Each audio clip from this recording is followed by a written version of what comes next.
Putin के नए war plan ने अमेरिका और यूरोप को दहला दिया है। जर्मनी की खुफिया एजेंसी MI6 के चीफ ने जानकारी दी है कि पुतिन बहुत जल्द यूरोप को टैंक से रौंद डालेंगे।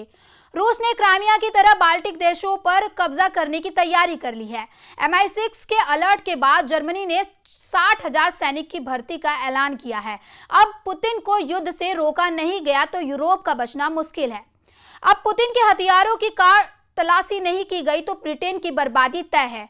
अब रूस पर लगाम नहीं लगाई गई तो एटम बम फटने की बारी है।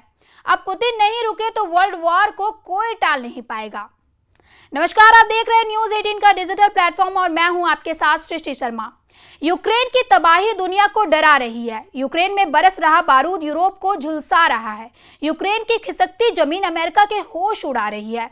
पुतिन बेकाबू हो चुके हैं। पुतिन सबसे भीषण हमले कर रहे हैं। पुतिन ने पूरे यूक्रेन में बारूदी तांडव मचा दिया है। पुतिन ने दुश्मनों का नामो निशान मिटाने का ऑपरेशन शुरू कर दिया है। पुतिन बेहद गुस्से में है, अब फुल एंड फाइनल के मूड में है। पुतिन पूरे यूक्रेन पर कब्जा करेंगे। कब्जा नहीं कर पाए तो जलाकर राख कर सकते हैं। यूक्रेन को बचाने जो भी आएगा उसे पुतिन का ताप झेलना होगा, वो यूरोप की कोई महाशक्ति हो या अमेरिका। अब पुतिन सीधी टक्कर का चैलेंज दे रहे हैं। पुतिन किसी भी सैन्य संगठन से निपटने के लिए रेडी है। यूई हो या नेटो या फिर अमेरिका, जो भी पुतिन से भिड़ेगा उसे जबरदस्त जवाब मिलेगा। पुतिन ने यूक्रेन से सीधी जंग शुरू कर रखी है। ब्रिटेन के खिलाफ वॉर प्लान बना रखा है। जर्मनी को न्यूक्लियर धमकी दे रखी है। फ्रांस को एटमी ट्रिलर दिखा रखा है और वही ट्रंप को वर्ल्ड वॉर की वार्निंग दे रखी है। और पुतिन ने तुर्की के एर्दोगान जैसे लीडर को युद्ध से दूर रखने की हिदायत दे रखी है। पुतिन ने अमेरिका की अनदेखी कर खुद को सुपर पावर साबित कर दिया है। ऐसा सुपर पावर जिसे जंग में सिर्फ जीत चाहिए। रूस के जंगी हथियारों की तैनाती से साफ है कि पुतिन कुछ बड़ा और दुश्मनों की सोच से आगे का वॉर प्लान बना चुके हैं। ये तस्वीरें अफ्रीका में पुतिन के जंगी लड़ाकों की तैनाती की है। रूस के झंडे लगे विध्वंस हथियारों के अफ्रीका के 2 देशों में भारी तैनाती शुरू कर दी गई है। Важливий крок Єврокомісії. Анонсовано новий санкційний пакет. Я дякую, що зосереджений цей 18-й пакет на російських енергоресурсах і банках. Правильний напрямок для тиску. Але ще потрібно наповнити цей пакет сильними деталями. Здатність Росії продовжувати війну. अफ्रीका में रूस ने टैंक, बख्तरबंद गाड़ियां, तोपखान और हथियार सप्लाई के बड़े शिप की तैनाती में भारी इजाफा शुरू किया है। पुतिन की अफ्रीका कोर की युद्ध तैयारियों ने यूरोप और अमेरिका को अलर्ट कर दिया है, जिस पर फौरन एक्शन लेकर यूरोपियन यूनियन ने 18वीं बार प्रतिबंध लगाया है। रूस पर लगे बैन के बाद जेलेंस्की ने और ज्यादा प्रेशर बनाने की अपील की है। पुतिन पर जितने प्रतिबंध लग रहे हैं वो उतने खूंखार होते जा रहे हैं। पुतिन ने यूक्रेन को हराने के लिए उत्तर कोरिया से मिले हथियारों का जमकर इस्तेमाल शुरू कर दिया है, जिससे यूक्रेन में भयानक त्रासदी फैल गई है। उत्तर कोरिया की ताकतवर मिसाइल KN-23 ने यूक्रेन युद्ध में तहलका मचा दिया है।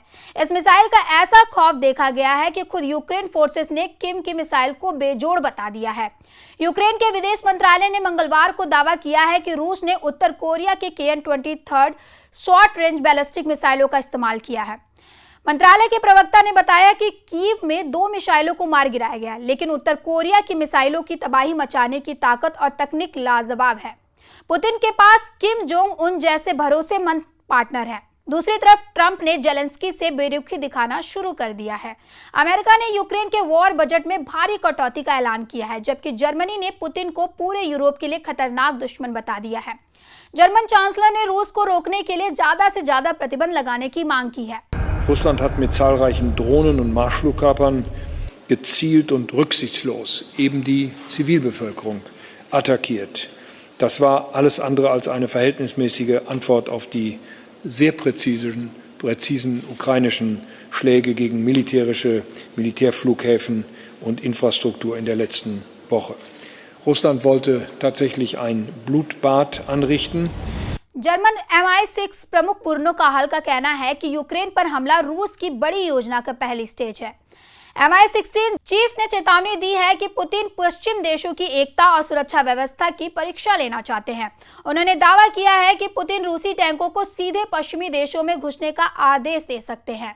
Wir gehen davon aus, das ist aber auch nur eine Daumengröße, um es klar zu sagen, dass wir rund 50.000 bis 60.000 Soldatinnen und Soldaten in den stehenden Streitkräften mehr brauchen als heute. Und gleichzeitig wird sich die Frage natürlich stellen, reicht der neue Wehrdienst aus über die nächsten Jahre? Wir gehen davon aus, dass synchron zum Aufwuchs der Kapazitäten, und ich kann es immer nur wiederholen, uns nützt eine Wehrpflicht jetzt gar nichts, weil wir die Kapazitäten weder in den Kasernen noch in der Ausbildung haben. MI6 chief से पहले ऐसी ही warning NATO chief Mark Rutte भी दे चुके हैं। German खुफिया agency की रिपोर्ट के मुताबिक पुतिन लिटिल ग्रीन मैन रणनीति एक बार फिर से आजमा सकते हैं। जैसे 2014 में क्राइमिया पर कब्जा किया गया, ठीक वैसा ही प्लान है। तब बिना रूसी पहचान वाले सैनिकों को क्राइमिया में कब्जे के लिए भेजा गया। पश्चिमी देशों ने डर जताया है कि पुतिन पुरानी रणनीति से एस्टोनिया पर धावा बोल सकते हैं। इसके बाद सभी बाल्टिक देशों में यही रणनीति दोहराई जा सकती है। इससे पुतिन नाटो फोर्स की परीक्षा लेंगे। नाटो ने अगर पुतिन के प्लान के बीच में आने का जोखिम मोल लिया तो महायुद्ध शुरू होगा। पुतिन के वॉर प्लान के खुलासे के बाद जर्मनी ने सैन्य बल और जंगी हथियारों में इजाफे की जरूरत पर खुलकर बोलना शुरू कर दिया है। मतलब यह है कि अमेरिका युद्ध से जितना दूर भाग रहा है, यूरोप के देश उतना ही पुतिन से टकराने के करीब पहुंच चुके हैं, क्योंकि यूरोपीय यूनियन और नाटो को पुतिन का पूरा प्लान पता चल चुका है। असल में पुतिन को पूरा यूक्रेन चाहिए। यूक्रेन से जेलेंस्की को हटाना ही अब पुतिन का एकमात्र मकसद है। युद्ध की शुरुआत के पहले दिन से जेलेंस्की पुतिन के फर्स्ट टारगेट है। वही पुतिन युद्ध के लिए सिर्फ जेलेंस्की को कसूरवार ठहराते हैं। रूस दावा करता है कि जेलेंस्की की नाटो की सदस्यता हासिल करने की जिद ने युद्ध को भड़काया है। पुतिन बार बार यही दोहराते हैं कि नाटो रूस से जितना दूरी बनाकर रखेगा उतना ही दुनिया फायदे में रहेगी। हालांकि दोनों तरफ से युद्ध सुलझाने की कोशिशें भी जारी हैं। इस्तांबुल में शांति वार्ता का अगला राउंड तय है, लेकिन अब तक हुई बातचीत बेनतीजा रही। ये भी सच है। सच ये भी है कि रूस अगर 100 हमले कर रहा है तो यूक्रेन भी सधे हुए 10 हमले से रूस को करारा जवाब दे रहा है। 11 जून की सुबह यूक्रेन ने एक बार फिर रूस में घुसकर भयानक हमला किया है।